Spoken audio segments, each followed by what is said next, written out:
मंजू सेठ जी, कुछ तस्वीरें आपको दिखा कर, चूंकि आप डिप्लोमेट रह चुकी हैं, आपसे मैं उस पर सवाल करना चाहती हूँ। कौन सा मुल्क होगा विश्व का, वीडियो दिखाइए एक बार, मतलब आतंकियों के जनाजे पर आर्मी, पुलिस, आतंकी सब साथ खड़े हैं, और जो नमाजे जनाजा पढ़ रहा है वो आतंकी रऊफ है। और देखिए किस किस के फूल आ रहे हैं, वो भी जरा दिखाएंगे आपको।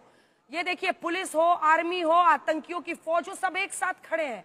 और जो आतंकी रऊफ है वो नमाज वहां पर पढ़वा रहा था, जनाजे नमाज। और जो फूलों का ये दस्ता आया है, इसमें एक है देखिए प्रेसिडेंट की तरफ से, और एक है ये देखिए, और अगला जो सजदे पर फूल आया है ये है चीफ ऑफ आर्मी स्टाफ यानी जनरल हाफिज मौलाना मुनीर का।